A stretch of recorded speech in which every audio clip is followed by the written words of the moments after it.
We'll hear argument today in case 17-965, Donald Trump, President of the United States versus Hawaii. Mr. Francisco? Hey everyone, this is Leon Nafok, co-creator of Fiasco and Slow Burn. On this week's episode of 5 to 4, Peter, Rhiannon, and Michael are talking about a relatively recent case, Trump v. Hawaii. We're going to have a very, very strict ban, and we're going to have extreme vetting. At issue was the president's executive order restricting travel to the United States for citizens of 5 majority Muslim countries. Airports servicing international flights across the country were flooded with protesters yesterday after visa and green card holders were denied entry. The Muslim ban, as Trump had described it on the campaign trail, became a major test of whether the Supreme Court would serve as a meaningful check on the new president. This is 5 to 4. A podcast about how much the Supreme Court sucks.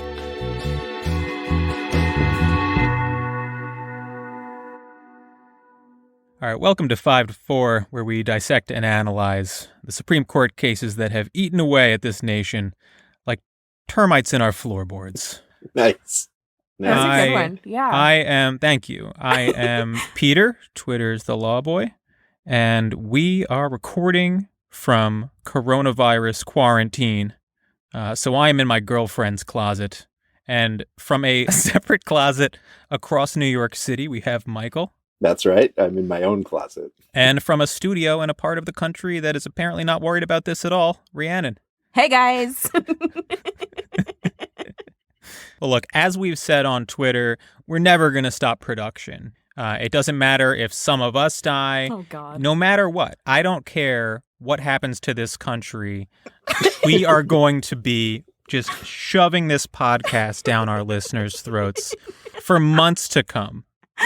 Well, that's what we're contractually obligated, so. That's right. That's right. We have no choice. A few months ago, I was like, oh, I should have a podcast. And now I'm in my girlfriend's closet in the middle of a global pandemic.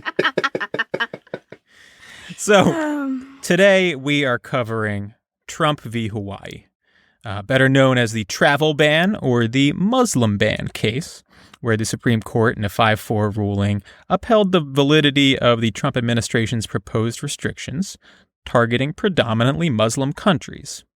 This case highlights a couple of important things: how incredibly deferential the Roberts Court has been to the Trump administration, a trend that has started to gain some public attention in the last few months. And another is the massive disparity in the treatment by the courts of the rights of groups it favors and groups it does not.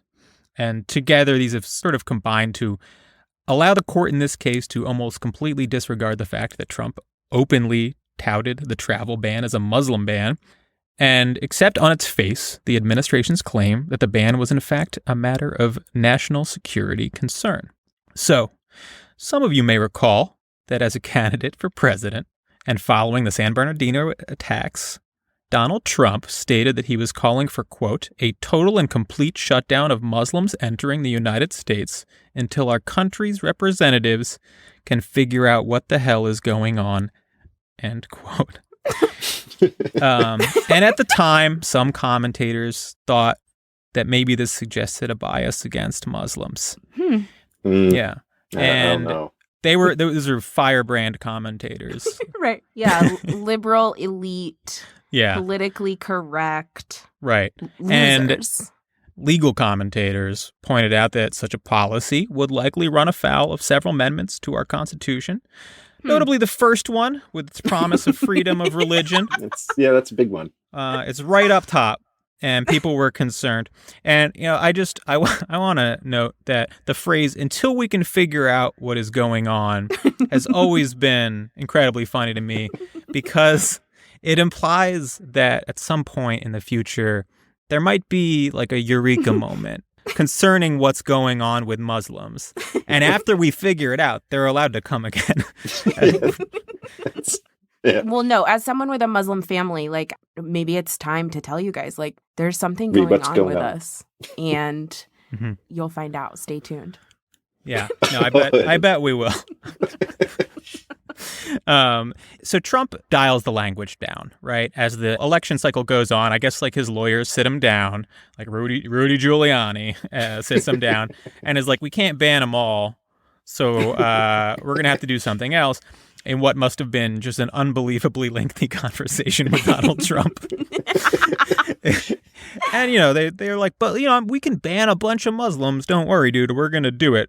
We just have to change the language. And so they stop saying Muslim ban. They start saying extreme vetting, you know, and things like that. And I want to point out that conservatives have taken a pretty hard line on the Muslim issue. Since 9/11 especially. Yeah. It was very weird to see it coalesce so openly and almost refreshing. Like it was simultaneously terrifying and refreshing to see them just talk about it like you imagine they must at every dinner party or whatever. Yeah. So, Rhea, do you want to take us through some of the background here? Sure thing. Always happy to. So are you okay? What was that? Is that a symptom? Oh, shit. That's just me clearing my throat. So, yes, the bowl of disgusting, moldy macaroni and cheese, Donald Trump, on January 27th, 2017, he hands down the first of a couple of executive orders. And this first one suspends for 90 days the entry of nationals from Iran, Iraq, Libya, Somalia, Sudan, Syria, and Yemen. And y'all, surely you remember like the airport protests at the time. So this executive order came down. It was kind of amazing, actually, like how quickly people were mobilized and like how quickly airports became the center of like this mobilization. Right. Yeah, so there were protests at the airports almost immediately. And also almost immediately, what quickly follows that first executive order is a legal challenge. So it's quickly challenged in the courts, and an injunction preventing the implementation of the order is also quickly in place. Yeah, we've talked about injunctions before, but it's basically a district court saying, in this case, that the federal government can't do what they're trying to do here. They're enjoined from enacting the travel ban. Right. And I have to interject with an anecdote here that I read at the time, which was that, the injunction came down, people are protesting at the airports, and TSA and all their cohorts, they're holding people in the airports, right? Yes. And they're still doing it after the injunction comes down, like, yes. maybe 12 hours later. And someone was like, on whose authority are you doing this? And one of the agents responded, Donald J. Trump. Oh, my God. That's so fucking embarrassing. Like, it really is. It really is. But you have to keep in mind, they've never felt that kind of power before. They've been waiting their whole life to keep Muslims out. Yeah, they were amped up. It finally felt again like that first like crystal meth high that they had in high school. You know? They were like, yes! Okay, so on March 6th, 2017, the administration rescinds their first order and they replace it with a second, which is functionally the same, but it removes Iraq from the listed countries. And so new legal challenges, again, quickly materialize, and injunctions are put in place to this second executive order. And the Supreme Court actually partially allows the order, but says that people with connections to the U.S. can still come in, and the order expires before it can basically make it up to the court again. So then on September 24th, 2017, Trump issues the final iteration of the travel ban, which puts restrictions on entry into the U.S. by nationals from Chad. Chad is now on the list. Iran, Iraq, Libya, North Korea, Syria, Venezuela, and Yemen. Noticing something about that list? Yeah. They threw a couple non-Muslim countries in there. Right. Very clever. We got one of the axis of evil countries there in North Korea. Yeah, hearkening back to the great era Fascists of George of W. yore. Bush. So, yes, if you're paying attention, the final iteration of the travel ban includes some non-Muslim countries. The reason provided for these restrictions was to support, quote, foreign policy, national security, and counterterrorism by excluding inadequately vetted foreign nationals and motivating other nations to improve their vetting practices. So the stated reason is that these countries, don't do a good enough job at vetting who is if someone's going to leave your country, you got to check them out. Are you good enough to go to America? Right. Yeah. So that's what the purported reason is. But again, if you'll notice, they've added some non-Muslim countries to the list, and this is almost certainly an effort to anticipate the argument that the order is unconstitutionally targeting Muslims and would be a violation of the First Amendment. Right. So the plaintiffs here, with this iteration, the final iteration of the travel ban, the plaintiffs here challenge the law on a number of grounds, but primarily on the basis that, first of all, the ban violates the INA, the Immigration and Nationality Act, and second of all, that the ban violates the Constitution's Establishment Clause, which protects freedom of religion, of course. And we are going to spare you the drudgery of talking about the INA, the Immigration and Nationality Act, because it sucks and immigration law sucks. And we're going to focus on the constitutional arguments in the Establishment Clause issue. Yeah. Absolutely right. If someone asks you if the Robert Court was right on the statutory question here, just ignore it and move on because it's too boring. And I personally couldn't even make my way through it. I was like, let's just go straight to the constitutionality of the Establishment Clause. Like a host on Westworld when somebody like mentions like the doesn't outside look like law, anything to me. Exactly. All right. So let's talk about the relevant law a little bit. The Establishment Clause of the First Amendment provides that Congress shall make no law respecting the establishment of religion or prohibiting the free exercise thereof. And there's a dispute between the majority and the dissent in this case about the appropriate standard of review. The dissent says that it's whether a reasonable person would perceive the executive order as being intended to disfavor Muslims. Right. And the majority can't accept that standard because there's no way that the Trump administration could win on that standard. Right. You'd have to be a moron to think that their intent was anything other than to exclude Muslims. So the majority avoids the application of that more stringent standard, mostly by just disregarding the mountains of evidence of Trump's animus toward Muslims, and then giving enormous amounts of undeserved credence to the clearly fake and pretextual reasons for the ban, all the national security reasoning that they put in there. So I don't want to dwell for too long on the standard of review, and we've talked about this in the past. They're arbitrary and fake, and there's no reason to dig in too deep. But the dissent points out that a higher level of scrutiny is appropriate where there's clear evidence of discriminatory motive. And to me, that almost certainly has to be correct. And if the court does not examine a situation where the government has openly fashioned a policy out of a desire to ban Muslims from entering the country more closely than it would any other policy, then why even have a higher standard, right? I mean, what's the point of having these different standards if you can't examine more closely someone like Trump going on psychotic rants about Muslims for months on end? Right. And you can't just bust out your fucking magnifying glass and take a look at that.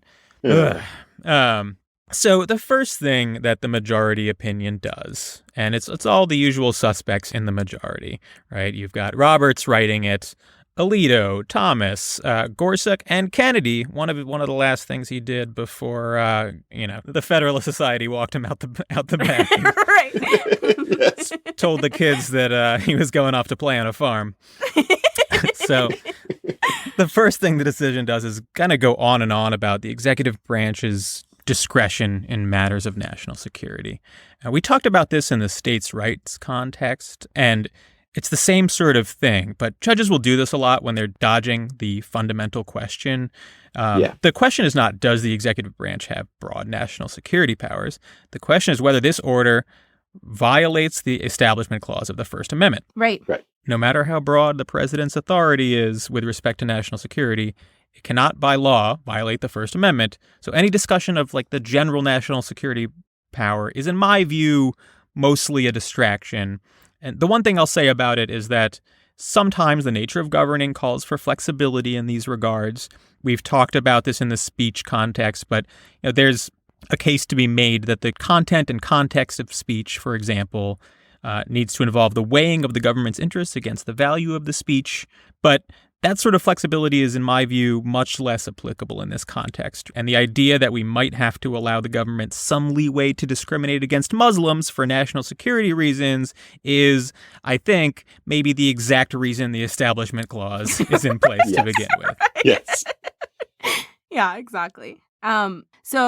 And courts constantly do this. They routinely defer to the president, whoever is the president at the time. They routinely defer to the president on national security issues for the basic reasons that it's a power vested in the executive branch and lives are at stake. So the president, the executive branch is the one best suited to kind of like make these tough choices, and the court doesn't want to get in the way.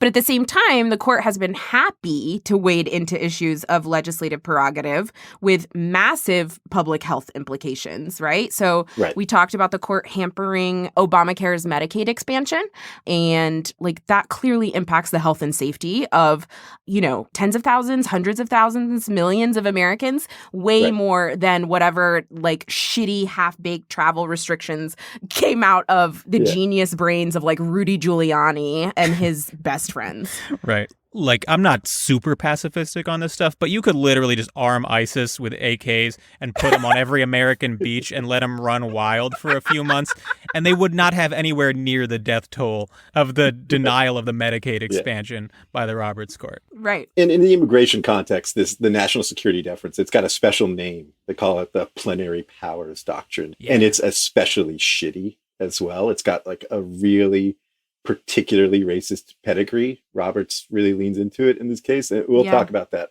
a little later, but it's especially garbage. Listen, I consider myself like an expert because they let me talk on this podcast, and I'm going to tell you this plenary powers doctrine, it's a bad one. That's right. Yeah. Thank you, Rhiannon, for weighing in on that. Yeah, no problem. I got you guys. So, the next thing the majority does is come up with ways to pretend that the executive order has nothing to do with religion. And so the first point they make is that the executive order says nothing about religion. Which is true. It doesn't mention religion. Right. And this reminds me, if you ever been to a restaurant, like at the shore maybe, that says like, no do-rags, baggy pants, sagging pants, or like rap music playing from your phone. And you're like, oh, shit. Like, I'd rather you just say it. Like, it's like, this is worse, Right. Yeah. Uh-huh. That's what this reminds of. Like, yes, congratulations on figuring out a way to come up with an executive order that doesn't expressly say no Muslims. Right. You've managed to pass that hurdle, Donald Trump. And here's like John Roberts to pat you on the back for it. Right. John Roberts being like, my head is spinning. Is this a Muslim ban or is it not? He says in the tweets, but then it doesn't say Muslim in the executive order. I imagine John Roberts, like his clerks like printed out a copy of the executive order, and he's looking at it upside down. And his clerks have to be like, no, like, Mr. Chief Justice, sir, like you have to, you need to turn it back around. It's upside down, actually. And he's like, oh my goodness. Yeah, he doesn't. Yeah. He does make them call him Mr. Chief Justice. Yeah.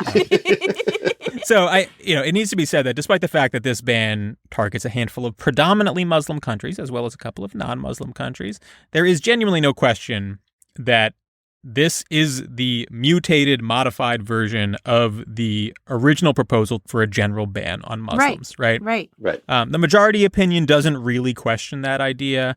Rudy Giuliani, as Trump's lawyer, specifically said on Fox News shortly after the initial executive order that Trump had asked him how to do the Muslim ban legally. Right. Trump was asked in 2016, after he softened the language to be like about extreme vetting, why'd you do that? And he said, quote, people were so upset when I used the word Muslim. Oh, you can't use the word Muslim. But just remember this, our Constitution is great, but it doesn't necessarily give us the right to commit suicide, okay? I'm looking now at territories. People were so upset when I used the word Muslim. Oh, you can't use the word Muslim. Remember this.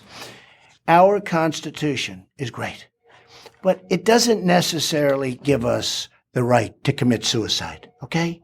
Now, we have a religious, everybody wants to be protected, and that's great. And that's a wonderful part of our Constitution. I view it differently. Why are we committing suicide? Why are we doing that? But you know what? I live with our Constitution. I love our Constitution. I cherish our Constitution. God. So, look, I mean, we dump on the court a lot. We make fun of John Roberts and stuff like that. But sometimes you have to admit when you're up against a king, you're up against an intellectual titan, and this logic is constitutionally airtight. I have nothing bad to say about it. I almost just canceled this episode when I saw that quote. I was like, he's got us there. Nothing to say. Yeah. So, I feel bad really for being mean to Trump in this episode after just getting owned by his logic right there. Yeah, the brains on this guy. Yeah. Yeah, and so as the dissent points out, that Trump was motivated in the first place and all the way through this process by anti-Muslim animus, that's entirely obvious. So not only is it the genesis of the executive order, the sort of blanket Muslim ban, not only is that readily apparent, but Trump had been like an out-and-out bigot concerning Muslims for years. Something pretty powerful, I think, that Justice Sonia Sotomayor does in dissent is points this out, like, really explicitly. She includes in full a statement directly from Trump's website. It was a statement that was, obviously bigoted. She includes that in full in her dissent and notes that the statement remained on the website months into his presidency. And then she also includes a bunch of quotes directly from Trump that he made in interviews at rallies while he was on the campaign trail about Muslims. Sotomayor also points out, for example, that Trump online is not only on Twitter, has his own anti-Muslim rhetoric, but is also boosting out and out actual literal Nazis. So one example is that he retweeted 3 videos by a neo-fascist named Jada Franson over in the UK. And Justice Sotomayor is saying, if these are the people you're boosting to your millions of followers online, how is the direct targeted animus at Muslims, how is that not a major part of the ban, right? Right. And when you say she's a neo-fascist, she was literally convicted of multiple hate crime offenses. Right. So right. And when she's appearing on her favorite radio channel called Radio Aryan, they're well, they're interviewing her, and right after the interview, the people at the radio station are reading directly from Mein Kampf. This is not. It's so obvious subtle. that it's absurd. Right, exactly. Yeah, but you got to keep in mind, though, that Trump he sees a video or something posted online, and his brain has 3 seconds to react before it's on to the next thing, Right. And he's not going to find out that she was on Aryan radio. And when he does find out an hour later, because an aide is everyone's mad at you. Yeah. He's only got 3 seconds to process that, too. It's 3 seconds per item. Right. And when the aide rushes up and is like, "Oh, Mr. President, sir, you done fucked up again. People are really mad." He has 3 chicken nuggets left, and so that's really hard, And right. He's can't eyeballing. Just, he's just everything, side-eyeing his chicken nuggets. Right. His aide is everyone's furious. You just retweeted an open Nazi, and he's just glancing over at the nuggets. He's what's his go-to McDonald's order? Isn't it a Big Mac and 2 filet of fish or something? That is vile. God, I don't really support the filet of fish on its own, but doing it with a burger is so creepy. It's fucking awful. God. Is there a podcast by other people about why every person in the UK is a fascist? What's going on there? I would like to some of learn them are about Kurds. that. It's never an American that he retweets. It's always one of these freaks, these Katie Hopkins types. Who are these people? What's going on? I would like What's to going on ban with them. Yeah. Until we can figure it out.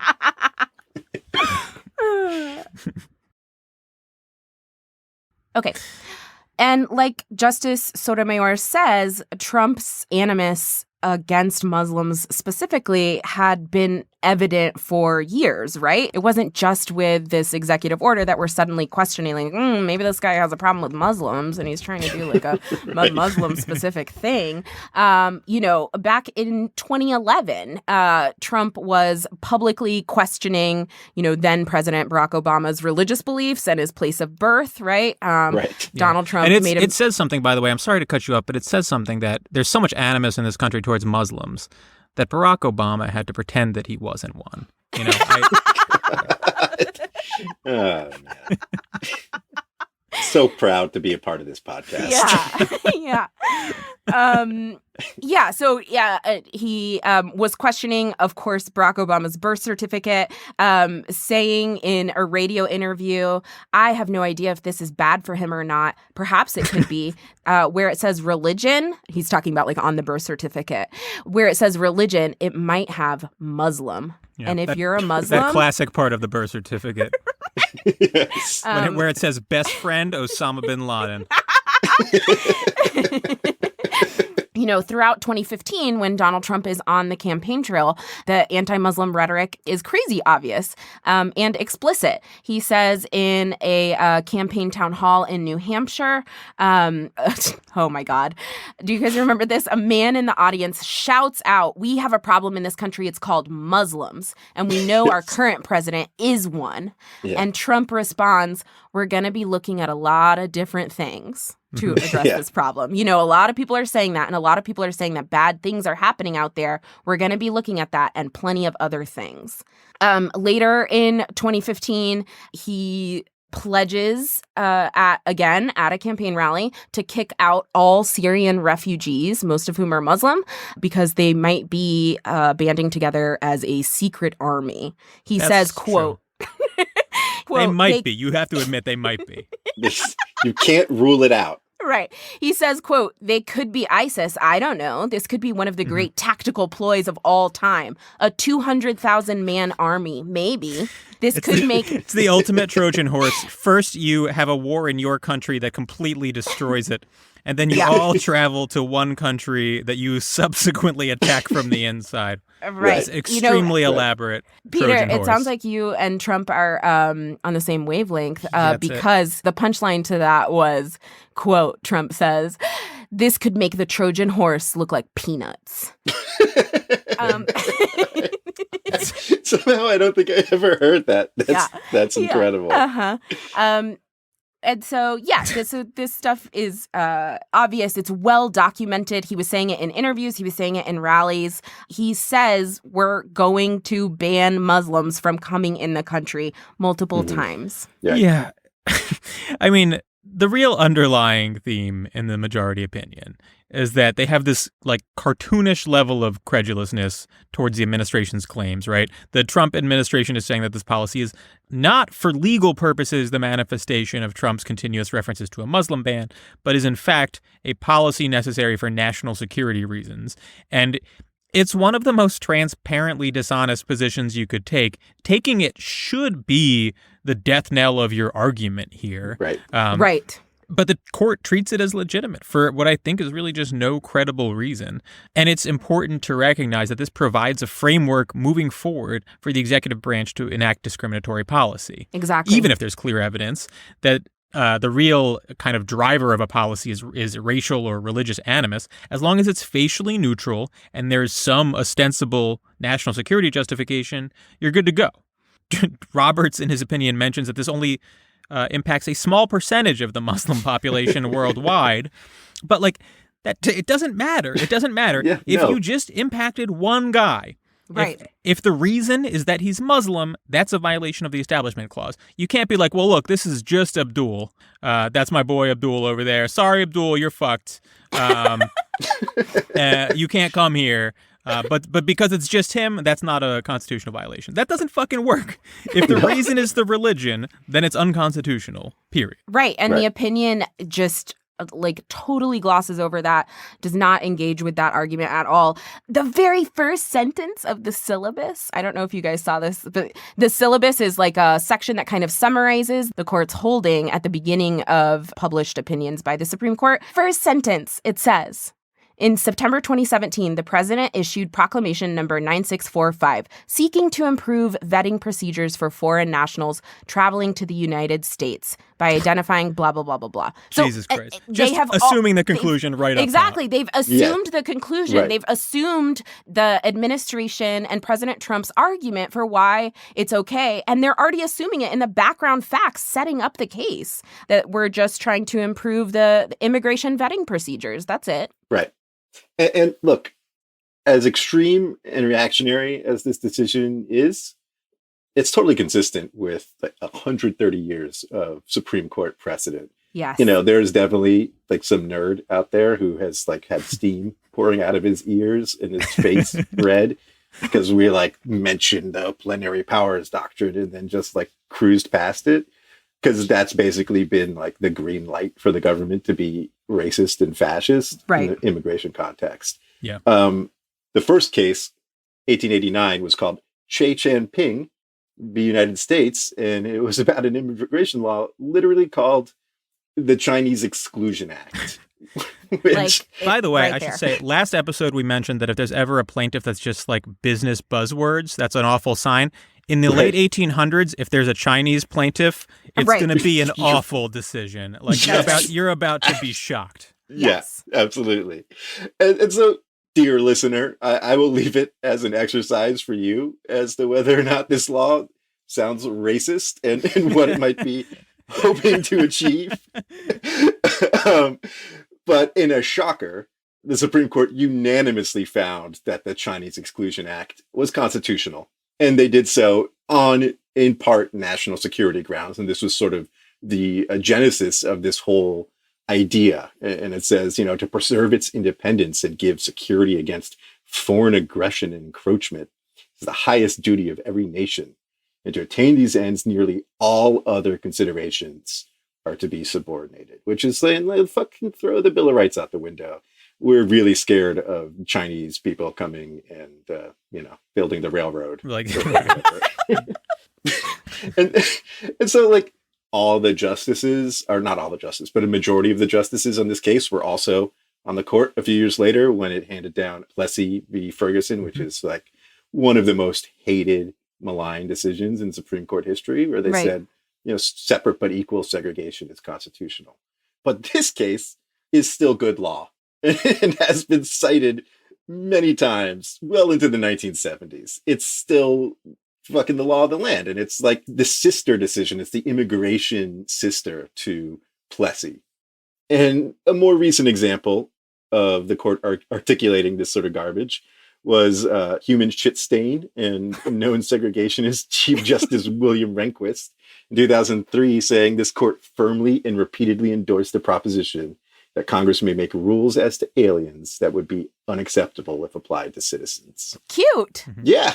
They don't need to invoke this doctrine when the government's doing like pretty normal, okay things. It's when they're doing heinous shit. It's when, Exactly. this is like one of the key cases in this is like literally deporting legal residents because they were members of the Communist Party in the peak of McCarthyism. And that case was cited by the Supreme Court in Trump v. Hawaii. They're like, perfect. It's like, and so to those nerds who are upset that we like are sort of like, who cares about plenary powers? I just want to say, look, if you want to embrace Plessy v. Ferguson's sister case, fucking you do you. You go off. Go off. You want to, yeah. You want to embrace the court, embracing McCarthyism. That's fucking great. Yeah. Stand next to the like most maligned racists and fascists in Supreme Court history. That's what this doctrine's about. That's what this case is about. Right. Yeah. Yeah. And if you are some nerd complaining about our podcast, we're looking into the law and we're going to get you deported. We're going to figure it out. We might not sound like we're actually good at the practice of law, but I have been dedicating dozens of hours to this. We're going to get all of you sent out of this country to a really bad one, like France, just off the top of my head. Michael, I'm really glad that you're like nerdy in this way because I think it's so important. Like these, I don't know, I feel like a broken record. I might say this like every fucking episode, but the cases, they don't come out of a vacuum, right? Like the beginning of immigration law in the United States, the reason why we have immigration enforcement mechanisms, all of that comes from a racist history of exclusion of people of color from the United States. Yeah, and look, their hands aren't bound here, and I mean that. There have been other times where the court has been like, yeah, of course the Constitution applies in immigration context, indefinite detention of deportable aliens and like the availability of habeas corpus review. There are cases, recent cases even, where the court has been like shrugged its shoulders at the plenary powers doctrine or ignored it entirely. Justice Sotomayor's dissent is just like basically a roadmap of how one of those decisions could look. Right. This turned out the way it did because they wanted it to turn out this way. Exactly. So I think we should talk about conservative hypocrisy about the freedom of religion. Yes, let's. Speaking of how they wanted this to turn out. Yeah. Yes. There will almost certainly never come a day when a Muslim president spends an entire presidential campaign talking about the evils of Christianity and immediately bans travel from several Christian countries. But if it does happen, I truly hope John Roberts is alive to see it. It would just fill my heart with warmth. And then whenever, I assume it would be sometime in the distant future, but I would like to just peacefully pass away as soon as I witness it. So on the general question of whether the conservatives on the court treat the Establishment Clause differently depending on the religion in question, we don't need to look further than Masterpiece Cake Shop v. the Colorado Civil Rights Commission. A true banger. A true banger. And a case decided the same month as Trump v. Hawaii. Real. Masterpiece Cake Shop is the gay wedding cake case. The basic issue is whether a cake shop had the right to deny a gay couple service on the basis that barring them from doing so interfered with their First Amendment rights to freedom of religion and to freedom of speech. And the court punted on that issue, and their reason was that the Colorado Civil Rights Commission, when evaluating the matter, displayed animosity towards the bakers' religious beliefs. And the court ordered that the case be reconsidered without the anti-Christian bias. That's interesting. The animus towards a religion, it really mattered there. It sounds like it matters. Even what it might otherwise be a facially okay policy, neutral decision. Interesting. The motivating factor might change the way the courts. That's crazy. I would never have expected that. So, for reference, the supposed anti-Christian bias displayed by the commission was when a member made comparisons between the bakers' defense and religious defenses of slavery and the Holocaust, which, for the record, I think is a reasonable point. Just as like a point of reference, it's not that discrimination against gays in public accommodations is as severe as slavery or the Holocaust. It's that nearly every single instance of discrimination or mistreatment of oppressed groups across the Western world in general has been done with some ostensible religious justification. And if you aren't connecting those dots, you're either an idiot or you're one of the ones doing the oppressing. That's right. And I'm not super interested in figuring out which one like Neil Gorsuch is because it doesn't fucking matter. So in that case, the court was able to read the minds of the Colorado Civil Rights Commission and say they were driven by anti-Christian bias from a few stray comments. But here they hide behind this clearly manufactured national security argument. They don't seriously interrogate the motives of the government at all, despite the fact that the statements made by Trump were much more explicit than anything you heard out of anyone at the Colorado Civil Rights Commission, who are just, making like offhand comparisons, whereas Trump is literally saying, we need to keep Muslims out of the country, and then passing a law that looks a bunch like that. Yes. Right. And trying multiple times. There's no denying that they were like trying to fit the racist round peg into like the race neutral square hole. Right. What if we threw in Venezuelans? Does that make it less offensive? Right. Exactly. By the way, the part we didn't really get into the details, but like the restrictions on Venezuelans and Koreans are nominal. As Sotomayor points out, people from North Korea can't readily come here anyway, so it's pretty much just symbolic. Yeah. And the restriction on Venezuelans was like limited to a few diplomats, like just literally a handful of people. Yes.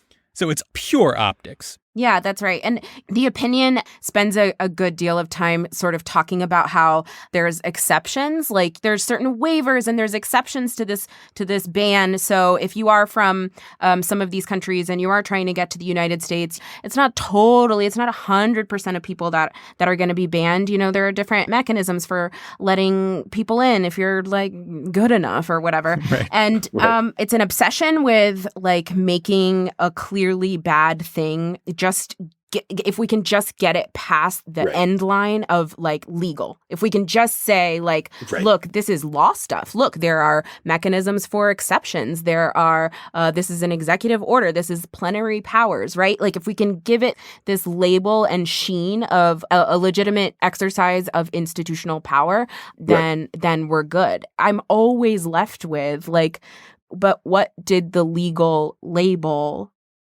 give us, right? So like, I don't know if it's corny to say or whatever, but like slavery was legal. The Holocaust was legal, right? Not even to get into like a slippery slope thing. Like, you know, if we accept this, then 10 years from now, like Muslims will be in camps in the United States. Like, I'm not even saying that. I'm saying like, what does it get us as a society, as a country to make this legal? Like, this is bad enough. Like, it's hateful and it's disgusting. And thousands of people the world over were affected by this.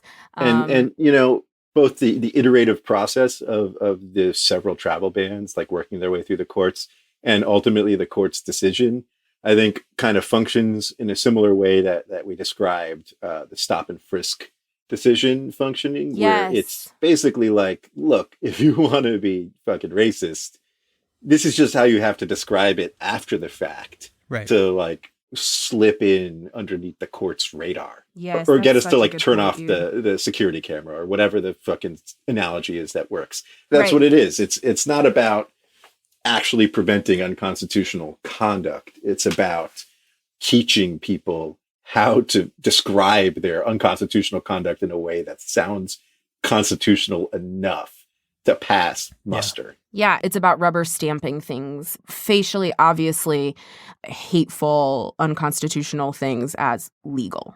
Right. And then wagging your fucking finger. Like, you know, this is one of those cases where I think laymen hear about it and are like, well, that seems like pretty obviously unconstitutional, right? And some fucking Federalist Society 3L is like, actually, the ban was more limited and like blah, blah, blah, blah, blah. And it's the sort of thing where you can easily lose the plot. And if you just take a step back, you will see the motivations for what they are. They are readily apparent.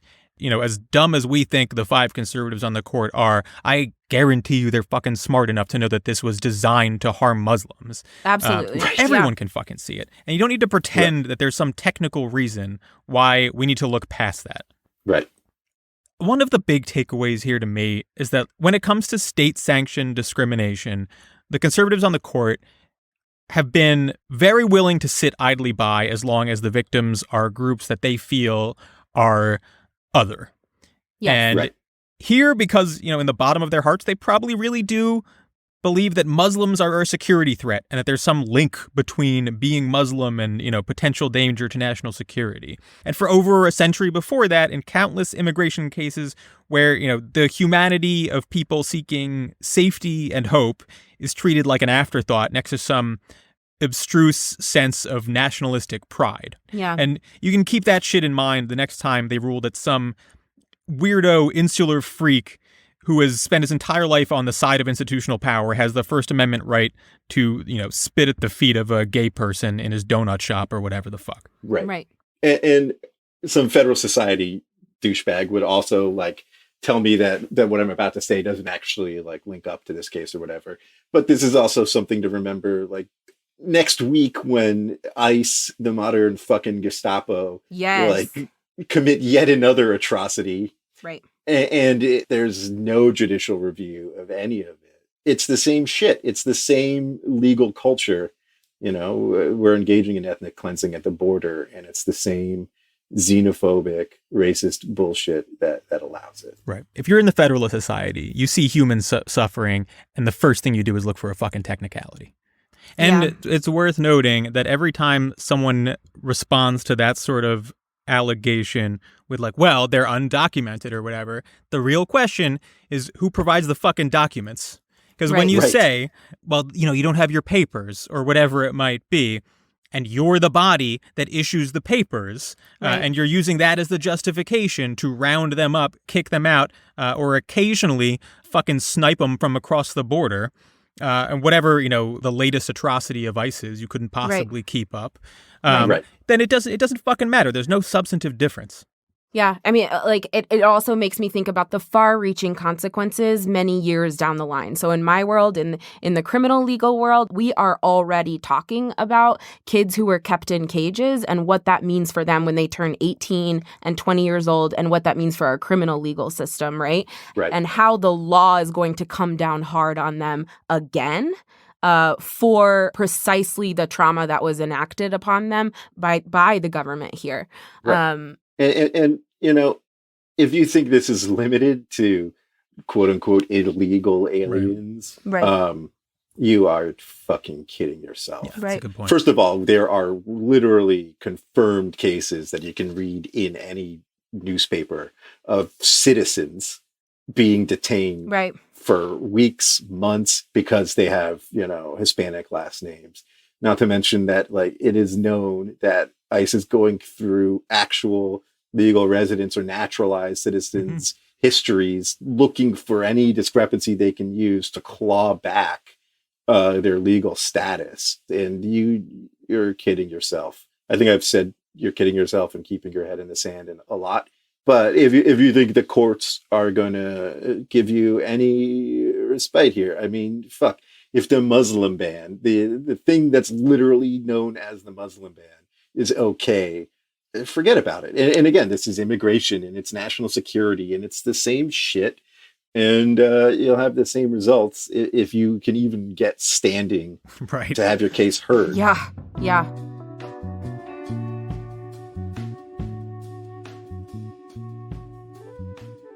All right, next week is Castle Rock v. Gonzalez, a case with one of the most horrific sets of facts you will ever hear in your fucking life.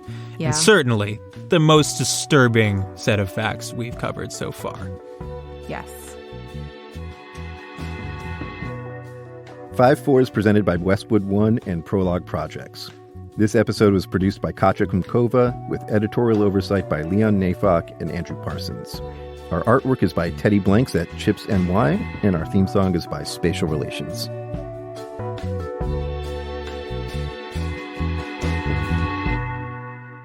From the Westwood One Podcast Network.